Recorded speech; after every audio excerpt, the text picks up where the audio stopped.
मित्रांनो, मी सिद्धेश म्हात्रे, मुंबई कला केंद्र या यूट्यूब चॅनलवर आपलं स्वागत आहे। तर आज आलेलो आहे आपण सर्वप्रथम तुम्हाला गुरुपौर्णिमेच्या हार्दिक शुभेच्छा। या गुरुपौर्णिमेचा औचित्य साधून आज आपण आलेलो आहे ठाण्यामध्ये। ठाण्यात एक सुप्रसिद्ध मंडळ आहे, नवथर लावणारा खोपटचा राजा, त्या गोविंद पथकाचा आज सराव प्रारंभ आहे।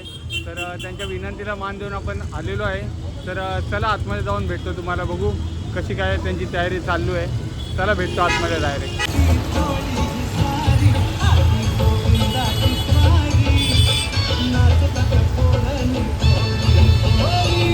तर आता आपण आतमध्ये जल्लोष तयारी चाललेली आहे। आता पूर्ण पेढा लागला आहे। तर आता त्यांची रांगोळी तयार झाली। त्यांचं वाटतं यावेळी 17वे वर्ष आहे, खोपटच्या राजाचं 17वे वर्ष आहे। तर जाऊन भेटतो तुम्हाला डायरेक्ट, बघू। आता पाऊस पण काय थांबत नाही। त्यांची आता ती रांगोळी त्यांचं हे 17वे वर्ष आहे मंडळाचं। 70 वर्ष अभिमान गेल्या वर्षी कडक त्यांनी नवतर लावण्याची डोळ्याच्या समोर बघितलेली।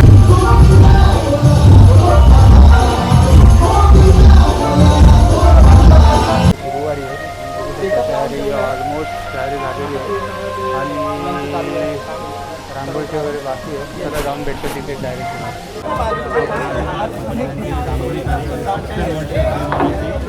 ऑलमोस्ट ही खूपची सगळी गोविंद मंडळी आहे, त्याची त्यांना ती वर्षभर वाढ वगैरे प्रदर्शन आत्ता आलेलं आहे आणि थोड्याच वेळात त्यांच्या सरावाला प्रारंभ होणार आहे। आणि बघू शकता, तर चला जाऊन त्यांच्या वरिष्ठ मंडळीला बघू, विचारू त्यांची परंपरा कशी काय त्यांनी अजूनपर्यंत जपून घेतलेली आहे। चला जाऊन भेटतो डायरेक्ट तिथे। ओके, कारण 70 वर्ष झालेली आहे। ओके, हां आणि मला एक गोष्ट सांगा की जेव्हा आपला गोविंदा जेव्हा आता 2026 मध्ये खूप 2024 मध्ये तर नवतर रचले, पण 9व्या वर्ष असणारा गोविंदा बघितलाय तुम्ही? हो, 21 वर्ष तुमची तर ती एक सिग्नेचरच आहे, ती एक प्रकारची। काय वाटतं, बदल होत चालले? पद्धत वाढत चाललेली आहे। पूर्वी काय जास्तीत जास्त 4 ते 5 थराची असायची आणि मी स्वतः अंड्या फोडलेल्या आहेत। आपण त्या टायमिंगला किती वर असायचे? 5व्या थरापर्यंत। 9वा गोविंदा तुम्ही तर बघितला आणि तुम्ही केला पण आहे। 9वा कसं असायचं जरा सांगा ना। म्हणजे 2 + 9वा आणि त्याच्यावर उभं राहील। अरे बापरे, म्हणजे ते खूप थरारक बघायला पण एकदम अंगावर काटे येण्यासारखं होतं। ओके, आणि आता मुलांचा तुम्ही उत्साह बघताय 2026 मध्ये, हे आता म्हणजे तुमच्या टायमिंगला तर एवढा आठवत नव्हता, पण आता तो परिस्थितीनुसार एकदम बदलत चाललेला आहे। काय बोलताय? चांगली प्रगती चाललेली आहे आणि अशीच प्रगती होत जाऊन दे आणि अशीच मुलांना आपल्या बरोबर आहेत आपला परिचय। मी समीर सुरेश पेंढारे, मंडळाचा सल्लागार। ओके काका, आपला दादा परिचय आपला? माझं नाव वैभव सुरेश भेकरे। मी इथल्या जे काही धार्मिक जी काही सगळी कार्यक्रम चालतात त्याची जबाबदारी म्हणजे अगदी माझ्या आजोबांपासून ते आता आमची ही 3री पिढी ही पूर्वापासून चालत आलेली आहे। काकांचा तर आपला परिचय झालेला आहे। जसं जसं वय आपलं वय म्हणजे जसं जसं वय पण सरत चाललंय आणि उत्साह पण वाढत चाललाय आणि दहीहंडीचं बदलतं स्वरूप, याच्याबद्दल तुम्ही काय सांगाल? आज आमची 3री पिढी आहे। पूर्वी 3 थर 4 थर, 4 थराचे 6 थर झाले, 6 थराचे 7 झाले, 7चे 8 झाले आणि 8चे 9 झाले। खरोखर खोपट विभागातील या आमच्या सर्व युवा तरुणांचा खरोखर अभिनंदन करण्याची त्यांचं पात्रता आहे। कारण काय, सलग खोपट आपला ठाण्यात सलग 2 वर्ष 9 थर लावून हा विक्रम करतायत आणि याचा खरोखर आम्हाला अभिमान आहे। मी एक गोष्ट बघितली, आता थोड्या वेळाने वर्षभर ह्या जागेची पण मुलं म्हणजे वाट पण बघत असतात, नारळ कधी वाढवणार। आपले जे प्रशिक्षक आहे ते उभे राहून सगळ्या मुलांना तो प्रणाम त्या जागेला करणार। त्या एका दिवसासाठी मुलांचा जो हट्टास असतो ते शेवटच्या दिवसापर्यंत जो एक हे असतो ना, जॉनर असतो एक मुलांना धरून ठेवण्याचा, ती जागा, ती गोविंदा पथक, काय वाटतं ते? काय का ते जसे जसे दिवस येतात उत्सुकता वाढत चालते। एकदा जून महिना उजाडला की पोरांच्या अंगात दहीहंडी संसारलेली असते की दहीहंडीची प्रॅक्टिस आपण कधीपासून सुरू करणार, सराव प्रारंभाची गुरुपौर्णिमेच्या दिवशी आपला स्वरूप कसा असणार, त्याचं एक ठाणेकरांना एक वेगळ्या प्रकारचं आकर्षण कसं असेल, ही खरोखर जे 3 महिने जी खरोखर मुलं जी मनात एक ऊर्जा निर्माण करतात आणि दहीहंडीच्या दिवशी जेव्हा या खोपट गावाचं नाव संपूर्ण देशात जेव्हा नावलौकिक करतात, याचा आम्हाला सार्थ अभिमान आहे. ओके. आणि तुमच्यासारख्याच लोकांनी आज खोपटचाराच्या ह्या 70 वर्षापर्यंत आणून ठेवल्या. बघायला गेलं तर भरपूर मंडळं आहेत, परिस्थितीनुसार बंद पण होतात, पण काही मंडळं पण अशी आहेत की आज आपण खोपट पण पाहतोय, अजून जुनी मंडळं पण पाहतोय. सण उत्सव टिकला पाहिजे. आज आमच्या मंडळाला 70 वर्ष झाली. पूर्वीपासून म्हणजे आमची ही तिसरी पिढी, म्हणजे आजोबा झाले, वडील झाले आणि आता आमची पिढी आणि आमच्या पुढची पिढी आता ही सर्व आमचं पुढचं कार्य पुढे नेते. एक आमच्या मंडळाचं वैशिष्ट्य, आम्ही मंडळात कधी कुठल्या प्रकारचं राजकारण केलं नाही. ज्यावेळी राजकारण येतो तेव्हा मंडळाची फूट होते. 70 वर्ष आम्ही आमच्या या युवा पिढीलाही सांगितलं की आपल्या पूर्वजांनी जे आपल्याला संस्कार दिलेत तेच आपल्याला पुढे न्यायचे, जेणेकरून हा गोविंदा पुढे 100 वर्षापर्यंत टिकला पाहिजे. तर हे न्यू स्टार म्युझिकल ग्रुप अर्थात खोपट ठाणे म्हणजे आपल्या ठाण्याचाच बेंजो आहे आणि का दरवर्षीप्रमाणे हा मान आपल्या न्यू स्टारलाच असतो. 70वं वर्ष आहे. आपण अजून 10-20 वर्षांनी किंवा हे यूट्यूबसारखं माध्यम जेव्हा असेल तोपर्यंत पण हा व्हिडिओ आपण बघणार. आपण ह्या गोष्टीचे साक्षीदार आहोत. काय बोलाल, ही काय भावना असेल तुमची? खूप चांगलं वाटतं की आपल्याच पथकासाठी आपणच वाजवतोय. खूप पथकाला 70 वर्ष झाली, खूप अभिमानाची गोष्ट आहे. आम्ही असंच अजून 10-15 वर्ष पुढे 50 वर्ष झाली आम्ही असंच वाजवत राहू. पहिला मान आज गणरायाला. पहिली दहीहंडीची पहिली जी काठी आहे ती श्रीकृष्ण भगवंताच्या चरणी आहे. ओके. ते थेट खालूबाजा म्हणजे आपली पारंपरिक 70 वर्षापूर्वी 1956ला कोणक्यावर चालवलेला गोविंदा ते आज 2026मध्ये हे सगळं मिक्सिंग वातावरण बघतोय. काय वाटतंय? ते जुने दिवस, आत्ताचे जुने दिवस, तेव्हाचा बेंजो, तेव्हाचा खालूबाजा आणि आता 2026 मधलं वादन. मला काय एवढं माहिती नाही, पण मी स्टार्टिंग आपलं नादिलापासून करणार आहे. बाकी नंतर दहीहंडीची गाणी मग डायरेक्ट कृष्ण आपल्या बरोबर नाचेल.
आनंदजी परांजपे साहेब आपल्याला 2 शब्द बोलायचे सांगणार आहेत.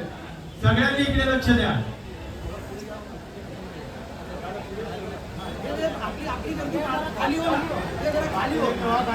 सर्वांना गुरुपौर्णिमेच्या निमित्ताने शुभेच्छा देतो. सार्वजनिक गोकुळाष्टमी उत्सव मंडळ पोपट विभाग पोपटचा राजा याचं 17वं वर्ष आहे आणि आज गुरुपौर्णिमेच्या शुभदिनी माझे सर्व बाळगोपाळ प्रॅक्टिसला सुरुवात करत आहेत. सर्वप्रथम सर्व बाळगोपाळांना शुभेच्छा देतो. या प्रसंगी उपस्थित ठाणे नगरीचे उपमहापौर कृष्णा पाटीलजी, समाजसेवक सुजित पाटीलजी, सचिन खुसपे, बाबा खान, शिवा हेगडे, पूजा शिंदे मॅडम, खिडके मॅडम आणि सर्व पोपटच्या राजाचे म्हणजे ज्या जल्लोषामध्ये आजपासून तुम्ही प्रॅक्टिस करणार आहात त्या सर्व बालगोविंदांचे मनापासून इथे कौतुक करतो. मला आठवतं की मागच्या वेळेला संपूर्ण महाराष्ट्रामध्ये पोपटच्या राजाने विक्रम केला की 5 ठिकाणी 9 थरांची सलामी दिली आणि सर्वात पहिली सलामी माझ्या मते कृष्णा पाटील यांच्या दहीहंडी तिथे दिली. कृष्णा पाटील स्वतः उत्तम रित्या दहीहंडीचं आयोजन करतात. त्यांच्या देखील ह्यावेळी देखील सर्वात जास्त मंडळ तुमच्याकडे येतील अशा शुभेच्छा देतो. आणि मागच्या वेळेला 5 ठिकाणी लागली, यावेळेला तो रेकॉर्ड देखील आपण मोडाल हा विश्वास आहे. आपण तलावामध्ये जे काही करता हे आधी कोणाला सांगू नका, त्या देखील आपल्याला यश चिंतितो. आणि मी दिवसभर त्या दिवशी तुमच्याबरोबर सगळ्या ठिकाणी तुमचा एक सहकारी म्हणून उपस्थित राहील.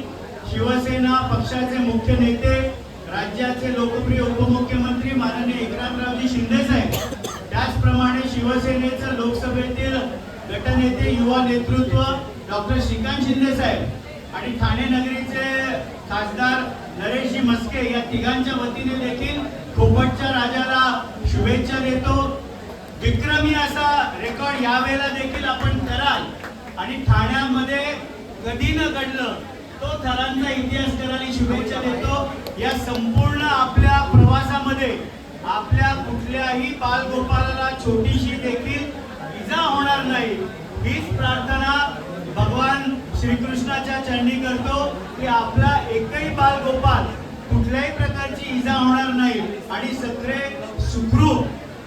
आज प्रॅक्टिस सुरू केल्यापासून हंडीच्या दिवसापर्यंत सगळे व्यवस्थित सुरक्षा कवच भगवान श्रीकृष्णाने द्यावं. महायुतीचं सरकार तर इन्शुरन्सचं कवच देईलच. राज्याचे लोकप्रिय मुख्यमंत्री माननीय देवेंद्र फडणवीस साहेबांच्या नेतृत्वाखाली महायुतीचं सरकार उत्तम काम करतंय, त्यामुळे सरकारचं सुरक्षेचं कवच मिळेलच. पण भगवान श्रीकृष्णाने देखील आपल्याला चांगलं कवच द्यावं हीच प्रार्थना करतो. धन्यवाद. जय हिंद, जय महाराष्ट्र.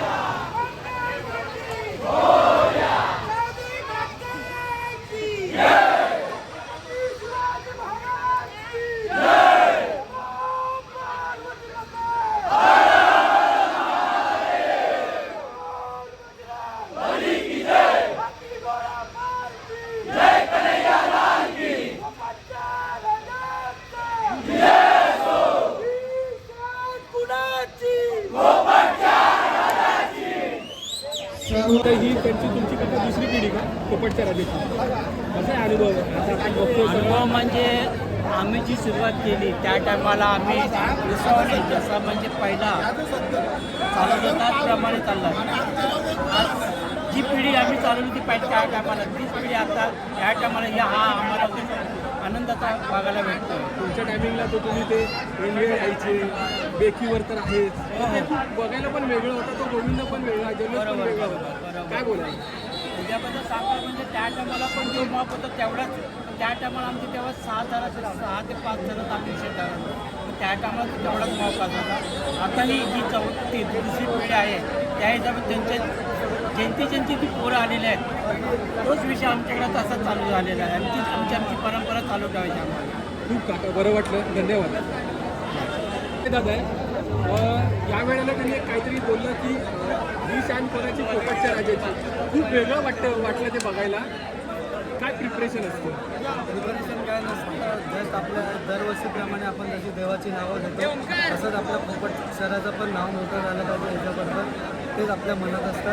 त्याप्रमाणे मी ते बोलताना माझा ते आतमधून येतं की ही शान कोणाची आहे, आपली आहे. खूप ते बघायला एवढं भारी वाटलं. आणि सगळ्यात महत्त्वाचं म्हणजे ना, हा सगळ्यांचा जो विश्वास एकमेकांवर आहे त्या एका नादाने, त्या एका स्फूर्तीने, त्या एकाच आवाजाने एवढं ते वेगळं वातावरण झालेलं ना, खूप भारी वाटलं. मनापासून आपण दरवर्षी अशी सेवा माझ्याकडनं घडते ईश्वरचरणी प्रार्थना. धन्यवाद. धन्यवाद. जवळ यायचं काय एक्झॅक्ट का अचानक? आपला सार्वधर्म आज सुरू होते, चांगला मुहूर्त पण आहे आणि आजचा दिवस पण चांगला आहे यासाठी. म्हणून जरा पोरांना पण आता रिलॅक्सचा दिवस. उद्याला काय नसतं आणि प्रॅक्टिस करतात. सर आज जे आमचे गुरु खोपटचे आमचे आप्पा खोपटचे आमचे आप्पा आमचे गुरु गोविंदा मक्याचे गुरु हातातली ती एक शिट्टी. ओके. कृपया आणि थर लागत असताना शांतता राखायची आहे. आजच्या दिवसाचा थर लागल्यानंतर कोणी काय बोला? टाळ्या वाजवायच्या नाहीयेत. जोपर्यंत थर उतरत नाही तोपर्यंत कोणीही पुढे पण आपल्याला 1 महिना सराव चालू ठेवायचा आहे. आवाज करणार नाही. कोणाला इजा होता हीच माझी एक प्रार्थना आहे की देवाला कोणाला बालपणाला इजा नव्हता पुढे तर लावायचं आणि जे आम्हाला पुढे काही करत आहे ते आपण करणार आहे. तुम्हाला समजेल पण यावर. पण विक्रमदा ठाण्याचा मध्ये फक्त खोपटचा गोविंदाच बंद करू शकतो. धन्यवाद. कारण की पहिल्यांदा पण 7, 8 आणि 9 हे सर्व खोपटवाल्यांनीच लावलेत. नक्की नक्की नक्की. देवाचे कुपडे 10 पण आमच्या खोपटवाल्यानेच लावू पहिले. ठाण्यामध्ये प्रथम विक्रम करणारा गोविंदा खोपटदार आहे. थर्ड ट्रायमध्ये ते 8 ठेवायचा प्रयत्न करे. बघू सक्सेसफुली 8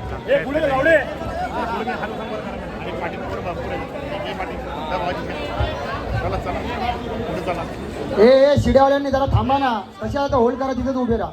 4 जण सेट होऊन द्या आधी. रेडी का? ए चले.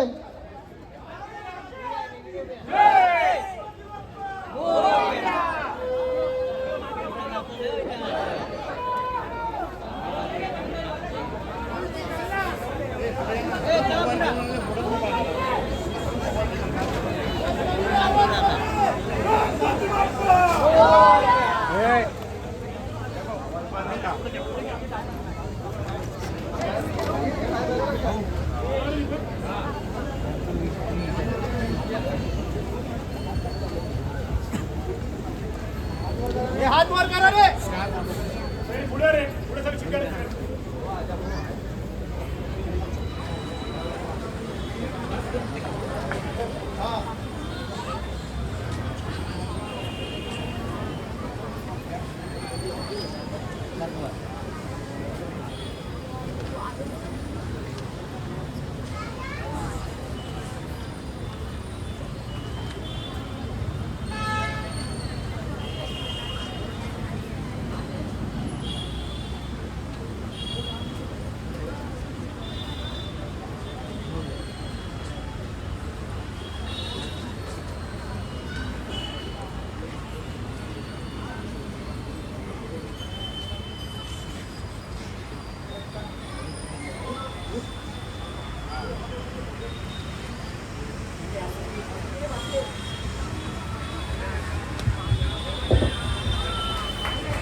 काय नाही उभा रे.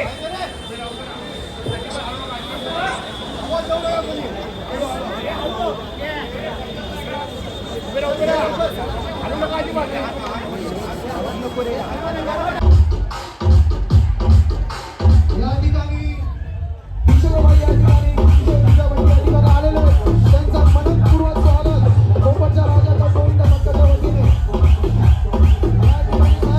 आपण या ठिकाणी आलात आणि खोपटच्या राजाने या ठिकाणी पहिले या ठिकाणी उभारले. ठाण्याचा आन बाण आणि शान असलेला आमचा खोपटचा राजा तुम्ही सिद्ध करून दाखवलेला आहे की ठाण्याचा खरा महाराजा जर कोणी असेल तर तो आमचा खोपटचा राजा आहे.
मित्रांनो नमस्कार. कोकणच्या राजा सार्वजनिक उत्सव मंडळ 2024 मध्ये ह्या दहीहंडी पथकाची सराव समारंभाचा हा पहिला नारळ फुटलाय. 1956 ची परंपरा थेट आता 2026 मध्ये 70 वर्षाची ही स्वप्नपूर्ती झाली आहे. आता 2026 आलंय. ह्या वेळेला कोकणच्या राजाचा 2026चा काय संकल्प असणार आहे? 1956 साली सार्वजनिक गोकुळाष्टमी उत्सव पोपट विभाग या गोविंदा पथकाची स्थापना पोपट विभागातील जुने रहिवासी बंडू काशाबा कदम यांनी केली. यांच्यावर मग काजारे असतील, धुमक असतील, भित्रे असतील, पागे असतील, पेंडारे असतील, तावडे असतील, अजून भरपूर या ठिकाणचे आमचे परदेशी असतील, भुईर असतील, या सर्वांनी मिळून 1956 साली या गोविंदा पथकाची स्थापना केली. पूर्वी 3 थर 4 थर, 4चे 5 झाले, 5चे 6 झाले, 6चे 7 झाले, 7चे 8 झाले, पण 8च्या नंतर 9 थर हा जो ठाण्यातील पहिला गोविंदा पथक ज्यांनी 2024 साली 9 थर लावून विश्वविक्रम केला. 2025 साली 5 वेळा 9 थर लावून ठाण्यात एक नवा विक्रम केला.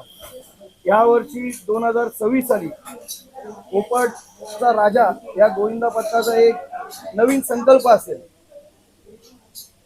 2026 परत थोडे प्रश्न. 1956, 1970, 1980 पोपटच्या राजाने आपली एक सिग्नेचर दाखवली. म्हणजे ओंवर राहणं, त्याच्यावरती थर करणे, एककीचा थर, 3 एक्केचा थर, अशा वेगवेगळ्या परंपरा त्यांनी सोडली नाही. आता तीच परंपरा घेऊन 2024 मध्ये जेव्हा पोपटचा राजा असा महाराष्ट्राला तो मनोरा रस्त्याला दाखवतात. जुने दिवस आणि आत्ताचे दिवस, आणि आपण बघतो या स्पर्धात आता स्पर्धेचं पण स्वरूप आलंय. 3-4 थराचा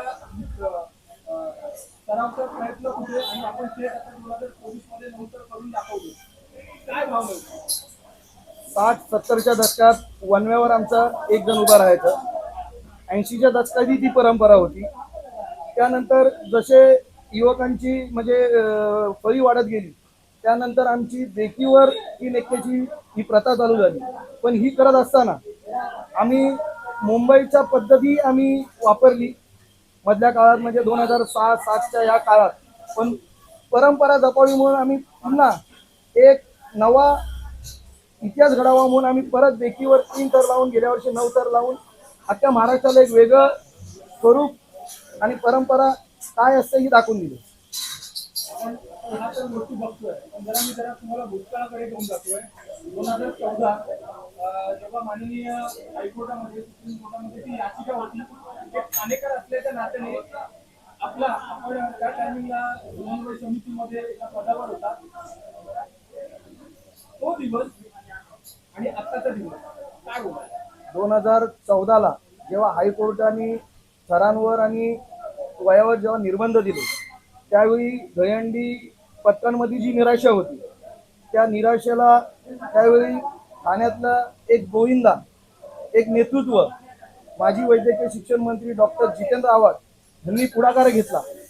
आणि ठाण्यातले 2 प्रतिनिधी, नगरसेवक अमित सराय असतील, ठाण्यातला जेव्हा प्रतिनिधी खोपटचा राजा आणि ठाण्याचा राजा, या 2 गोविंदा पथकांनी सुप्रीम कोर्टात धाव घेऊन, त्याच्यात मुंबईचे उमरखाडीचे कमलेश भोईर आमचे होते, असे 3 गोविंदा पथकांनी, आणि साहेबांचे हितचिंतक होते पुण्यातले पवार म्हणून, अशा 4घांनी म्हणून आम्ही सुप्रीम कोर्टात धाव घेतली. आणि हायकोर्टाने जे निर्बंध दिलेले, त्यावेळी आव्हाड साहेबांच्या आशीर्वादाने हायकोर्टाच्या निर्बंधाला सुप्रीम कोर्टाने स्थगिती दिली. त्यामुळे 2014ला त्याच जोशात दहीहंडी उत्सव आम्ही साजरा करू शकलो. 2014 नंतर 2015ला जेव्हा सुप्रीम कोर्टाने ती याचिका मुंबई हायकोर्टाकडे आणि शासनाला त्याच्यात निर्बंध घालण्यासाठी हे केलं, त्यावेळी संपूर्ण महाराष्ट्रातल्या गोविंदा पथकांपैकी एक समन्वय समिती स्थापन केली आणि ती त्याच्यात सहभागी झाली.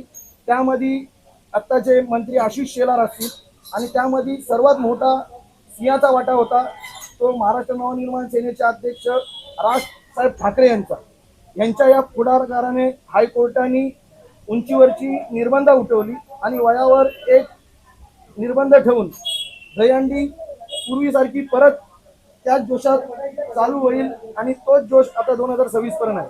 आता आपण हे सगळं जर ऐकलं पण जसं जसं इकडे ठाणं म्हटलं तर आपण बोलतो की दहीहंडी पंढरपूर या सगळ्या गोष्टी आहेत, परंतु आणि चांगले चांगले इथे प्रतिष्ठित आयोजक पण आहेत. परंतु आपण पण बघितलंय की छोट्या छोट्या गोष्टी म्हणजे 5 थर 6 थर इथे प्रत्येकाचा सन्मान होतो, परंतु भौगोलिक दृष्ट्या त्या मैदानाची जागा बघता 2-2-3-3 तास प्रत्येका पथकाला राहावं लागतं. इथे नाराजीचा सूर बघायला भेटतो. एक जबाबदार पथक म्हणून एक काय प्रयत्न असेल, आयोजकांना काय भावना असेल की खरं इथे खाण्यात येणारा प्रत्येक गोविंदाचा मान सन्मान झाला पाहिजे. इथे त्यांना तशी एक मदत लागते, तशी त्यांना त्यांचा सन्मान झाला पाहिजे. दरवर्षी आम्ही आयोजकांना एकच विनंती करतो की ज्यावेळी दहीहंडीच्या दिवशी जो गोविंदा पथक असतो तो त्या दिवशीचा अमिताभ असतो. त्या गोविंदा पथकाचा सन्मान राखा. त्या गोविंदा पथकाला त्या ठिकाणी जास्ती वेळ न टांगत ठेवता तुम्ही त्या गोविंदाला थर लावण्यासाठी लवकरात लवकर हे करा. कारण काय होतं, ठाणे ही दहीहंडीची पंढरी आहे. ठाण्यातलेच नव्हे तर मुंबईतले भरपूर गोविंदे पथक येतात, पण तो एक ठाण्याचा इतिहास आहे. ठाणे ही दहीहंडीची परंपरा आहे. ठाण्यात आयोजक आहेत आणि ज्यावेळी दहीहंडी बंद होत होती तेव्हाही हाच ठाणेकर संपूर्ण महाराष्ट्रातील गोविंदा पथकांसाठी उभा राहिलेला. आम्ही तुमच्या मार्फत परत एकदा आयोजकांना विनंती करतो की ह्या वर्षी कुठल्याही गोविंदा पथकांना जास्ती वेळ ताटकळत न राहता त्यांना लवकर कसं दुसऱ्या हंडीकडे जाता येईल याची आपण दक्षता घ्यावी. मुंबईतला गोविंदा, उपनगरातला गोविंदा आणि थेट ठाण्यातला तो गोविंदा परंपरा आहे. ही संध्याकाळी एकदम प्राईम टाइमिंग असतो. त्या टायमिंगला आपला नंबर यायला पाहिजे किंवा आपण आयोजकांचे खास आहोत अशी जेव्हा प्रत्येक मंडळांची नामांकित पथकांची जेव्हा ती भूमिका असते तेव्हा कुठे ना कुठेतरी त्या दिवसाच्या ते 2 किंवा 3 मिनिटं मिळवण्यासाठी जी धडपड असते त्याबद्दल काय बोला? तुमच्या माध्यमातून ठाण्यातले जेवढे मोठे आयोजक आहेत त्यांना मी एकच विनंती करेन की आज ठाणं बदलतंय. ठाण्यात गोविंदा पथक सुद्धा त्याच हिरिरीने मुंबईची बरोबरी करतायत. आज ठाण्यात गेल्या 3 वर्षापासून 9 थर लागायला सुरू झाले. त्यामुळे आपण एक ठाणेकर आयोजक म्हणून ठाणेकर गोविंदा पथकांचा सुद्धा त्याच ह्यानी सन्मान करावा.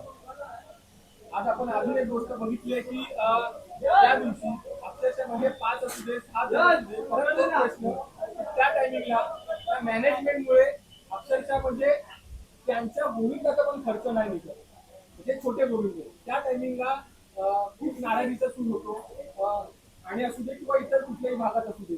काय एक आव्हान असेल? आता एक मी समितीचा घटक असो किंवा मी गोविंदा असो, आम्ही असे कित्येक छोटे गोविंदे पथक आहेत जे 4 थर लावणारे 5 थर लावणारे यांच्याकडे तेवढं मॅन पॉवर नसते. यांच्याकडे बाकीचे म्हणजे इन्शुरन्स असेल, काही गोविंदा पथकांकडे इन्शुरन्स म्हणजे अपघात होण्याचा जो प्रकार. आम्ही अशा किती गोविंदा पथकांना सांगितलं की तुम्ही तुमच्या एरियात एखादा कुठला चांगला गोविंदा पथक असेल त्याच्यात तुम्ही महत्व, जेणेकरून तसा एक दिवसाचा खेळ आहे पण या खेळाला कुठे गालबोट लागणार नाही. कारण का 2014ला ज्यावेळी हाच गोविंदा जेव्हा कोर्टात होता त्यासाठी दहीहंडी कोर्टाच्या बाहेर आणण्यासाठी काय परिश्रम घ्यावे लागले यासाठी आम्ही प्रत्येक गोविंदा पथकांना सांगतोय की आपला जीव महत्वाचा आहे. आज एक छोटे गोविंदे पथक आहेत, आज आम्ही त्यांना नाराज करणार नाही. 4 थराचे असो 5, कसं त्या दिवशीची जी हाऊस असते, काही जण प्रॅक्टिस करत नाही पण त्या दिवशी आपले 25-30 या 50 पोरं घेऊन त्या दिवशी गोविंदा पथक एक आपला बाहेर काढतात. 4 थर 5 थर पण काय होतं त्या गोविंदा पथकांमुळे आज जे गोविंदा पथक गेले 2-2, 3-3 महिने सराव करतात त्यांच्यावर कुठे एक टाइम लागण्याचं हे असतं आणि त्यांची तत्काळाची एक हे असते. या प्रश्नाला अनुसरून आता काही शाळांमध्ये नामांकित पथकांमध्ये पण कुटाकुटीचं राजकारण होत असतं.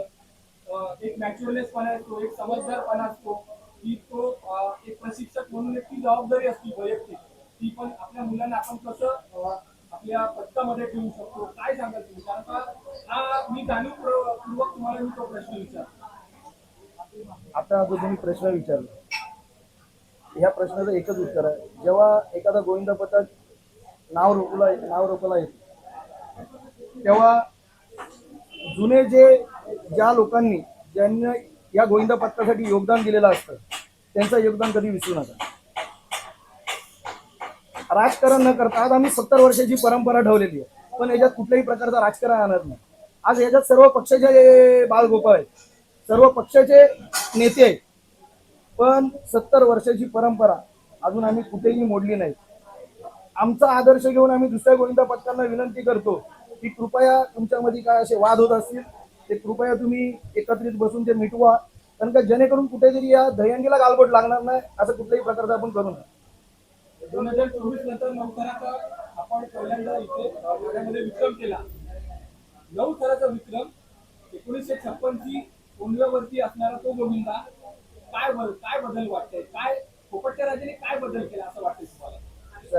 पूर्वी 3 नि 4, 7 नि 8, शेवटी आता जेव्हा हे आमचे बालगोपाळ जेव्हा 2-2 महिने सराव करतात आणि जेव्हा 9 थर लावतात, तेव्हा आमच्यासारखे जेव्हा आम्ही खाली असतो तेव्हा आमच्या मनाला धरती बसलेली असते किंवा आमचा जो बालगोपाळ आहे तो सुरक्षित खाली यायला पाहिजे. आज त्यांच्या घरातले आमच्या विश्वासावर त्या बालगोपाळाला पाठवत असतात.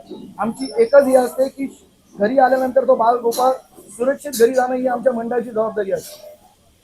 हीच आम्ही गेल्या 70 वर्ष ही परंपरा जपलेली आहे. आता शेवटचा प्रश्न, 2026 मध्ये या श्रीकृष्ण भगवंताला आता तुम्ही काय साकडा झालाय, काय मागणं कराल? खरं तर म्हणजे ह्या वेळेला जो आपला संकल्प आहे तो संकल्प कार्यसिद्धीत जाऊ. मी 2026 ला श्रीकृष्ण भगवंताकडे एकच प्रार्थना करेन की आज गेले 2 महिने आमचे बालगोपाळ सराव करत आहेत. ह्यांची जी इच्छा आहे, यांचं जे स्वप्न आहे, हे या 2026 ला नक्की स्वप्न या बालगोपाळांच्या एकीने हे पूर्ण होईल आणि या बालगोपाळ जो 2 महिन्यापासून जी मेहनत घेत आहेत त्याचं एक कुठेतरी फळ असेल. तुम्ही सगळ्यांनी आम्हाला वेळ दिला त्याबद्दल तुमचे मनापासून आभार. आणि त्यांनी कोण सोडणार आणि आपणच सोडली, पोपटच्या राजाने सोडली. त्याच्यानंतर आपण प्रश्न विचारला की यंदा पोपटचा राजा नवतर लावणार आहे आणि सक्सेसफुली आपण ते नवतर लावलेले. आता तोच एक नवीन स्वप्नांना एक उदाहरण आलेलं आहे, ते म्हणजे की यंदा पोपटचा राजा पुन्हा एकदा विश्वविक्रमाची बरोबरी करेल का, हा तर लावेल का? जसं दर वर्षाप्रमाणे पोपटचा राजा जे सराव करतो त्या हिशोबाने तो थर रचतो दहीहंडीच्या दिवशी. दुसरी गोष्ट, आज तुम्ही जो मला जो प्रश्न विचारला 10 थराचा, यावर्षी 2026 ला आमचा पूर्ण प्रयत्न असणार की जेवढा आमचा सराव असेल व पूर्ण होईल त्याच ताकदीने आम्ही दहीहंडीच्या दिवशी तुम्हाला काहीतरी नवीन दाखवून देऊ, हे मी तुम्हाला सांगू शकेल. एक तांत्रिक प्रश्न आहे की जेव्हा आपण बघतो आणि आता तो बऱ्यापैकी जेव्हा 450-500चा लोड असतो मुलांवरती, तेव्हा काही संकेत असतात किंवा जेव्हा काही इम्बॅलन्स होत असतं त्या टायमिंगला प्रशिक्षकाची एक नजर असते की खूप गदारोळ होत असतो. त्या टायमिंगला एक प्रशिक्षक म्हणून ती काय जबाबदारी असते? त्या टायमिंगला खूप लोड वेट खाली होत असतं, काय सांगायचं? त्या दिवशी दहीहंडीच्या दिवशी जो ही जिम्मेदारी असते ही मोठी जिम्मेदारी असते, कारण माझ्याबरोबर ज्या माझी मुलं असतात टीमवर्क करायला प्रॅक्टिसच्या दिवशी, ती सर्व मुलं दहीहंडीच्या दिवशी सर्व आतल्या काही जण खालच्या बेसला असतात, काही जण प्रत्येक थरामध्ये गेलेले असतात. तर तेव्हा मला कधी कधी अशी अडचण येते की म्हणजे कुठला गोविंदा पथकामध्ये कोण म्हणजे कुठला थर लोडेडमध्ये घेऊ नाही शकत. तर तेव्हा थोडा होतो, पण त्याप्रमाणे एवढा तर माझा आवाज एवढा घोळक्यामध्ये जाऊ नाही शकत ना, पण ते त्याप्रमाणे ते मॅनेज करतात. कारण थोडी एक त्यांना पण हिंट असते की आपला थर कोसळतोय की इनबॅलेन्स करतोय, प्लस त्याच्यामधले जे आतले जे पॅकिंग असतात ते तेवढे त्यांना कंट्रोल करतात. आणि त्यांना पण सांगणं असतं की जेव्हा तुम्हाला वाटत असेल असं काय तर तुम्ही तो थर उतरवा. 2-3 वर्षामध्ये पोपटच्या राजाने एक अनुभवले ते म्हणजे आजारी सडनली रिप्लेसमेंट होते. आपले काही बाळगोपाळ आजारी पडतात तेव्हा खूप चॅलेंज असतं. पोपटच्या राजा कसं करतो तुम्हाला? पहिली गोष्ट, या 2 महिन्याच्या सरावामध्ये जी पोरं सराव करायला येतात ते अक्षरशः खरोखर दमून येतात, कामधंद्यावरून येतात. आणि प्रॅक्टिसचा पण जो आमचा टाईम असतो तो रात्री 11च्या नंतर असतो. कधी 2 वाजता प्रॅक्टिस चालते, त्यानंतर मध्ये घरी जातात. त्या पिरियडमध्ये पोरं एवढा वेट घेऊन ताकदीने थकतात, आजारी पडतात, पण दहीहंडीच्या दिवशी त्यांना एक असं ऊर्जा येते की त्या दिवशी ते विसरून जातात की आम्हाला कुठला आजार आहे काय आहे, पण फक्त त्यांना एवढंच माहिती आहे की आपल्याला खोपटच्या राजासाठी प्रत्येक थर हा सक्सेस करत असतो. दहीहंडीच्या दिवशी त्या एका दिवसामध्ये 2-3 मिनिटाच्या कालावधीत प्रशिक्षकाने घेतलेला एक निर्णय या मुलांसाठी प्रेरणादायी पण असतो, पण तोच डिसिजन कधी कधी रिस्की पण असतो. हा चांगला प्रश्न आहे. हे दरवर्षी असं होतो, पण खरोखर प्रशिक्षकला म्हणजे जो हे डिसिजन घेतो की प्रत्येक थर सक्सेस करण्यासाठी, पण कधी कधी असा होतो की कुठल्या मुलाचा इनबॅलन्समुळे तो थर पडतो का उतरतो, पण तेव्हा पण असं एक असं की तुमच्या जेवढी क्षमता आहे प्रत्येक मुलांमध्ये तेवढे तुम्ही कॅपॅसिटीमध्ये तुम्ही ते थर रचा आणि ते सक्सेस करून दाखवा. धन्यवाद.